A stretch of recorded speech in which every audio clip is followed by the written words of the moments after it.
নগরবাসীর চিত্তবিনোদনের জন্য ২০১৭ সালে রাজধানীতে ৩১টি পার্ক ও খেলার মাঠ উন্নয়নের প্রকল্প হাতে নেয় ঢাকা দক্ষিণ সিটি কর্পোরেশন।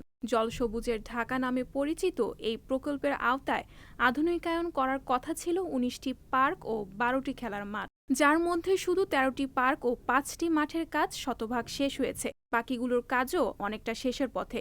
তবে এখনও তেমন কোনো অবকাঠামোগত উন্নয়ন হয়নি এই প্রকল্পের আওতায় থাকা পান্থকুঞ্জ পার্কের। উল্টো রীতিমতো জঙ্গলে পরিণত হয়েছে নগরীর গুরুত্বপূর্ণ জায়গার এই পার্কটি।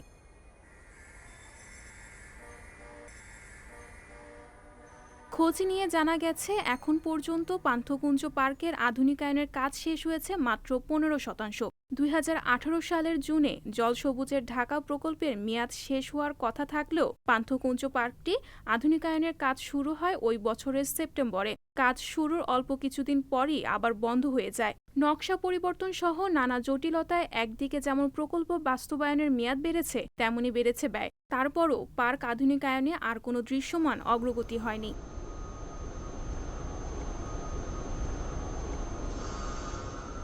ঢাকা দক্ষিণ সিটি কর্পোরেশনের দাবি, ঢাকা এলিভেটেড এক্সপ্রেসওয়ের একটি অংশ এই পার্কের উপর দিয়ে পুরান ঢাকার দিকে যাবে, যার ৩টি স্তম্ভ পড়বে এই পার্কের মধ্যেই। তাই পার্ক আধুনিকায়নের কাজ শুরুর অল্প কিছুদিন পরেই সেটি বন্ধ করে দেওয়া হয়। ঢাকা এলিভেটেড এক্সপ্রেসওয়ে কর্তৃপক্ষ পার্কের মধ্যে পড়া স্তম্ভগুলোর চূড়ান্ত নকশা না দেওয়ায় নতুন করে কাজ শুরু করা সম্ভব হয়নি।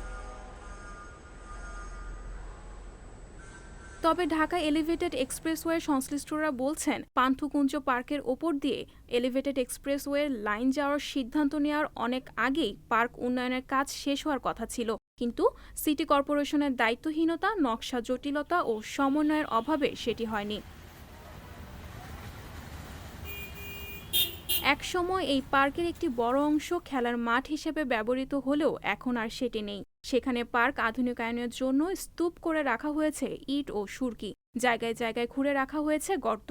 ভেতরে অর্ধেক নির্মাণ করা ড্রেনগুলোও রয়েছে খোলা অবস্থায়। আগে স্থানীয়রা এই পার্কের মধ্যে সকাল বিকাল হাঁটতে এলেও ঝোপ জঙ্গলের কারণে আর সেই পরিবেশ নেই, বরং পুরো পার্কটি এখন পরিণত হয়েছে ছিন্নমূল মানুষের বাসস্থানে।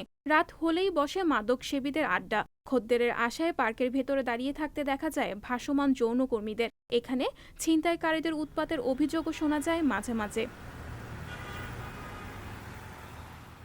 সংবাদ প্রকাশ, নিউজ ডেস্ক।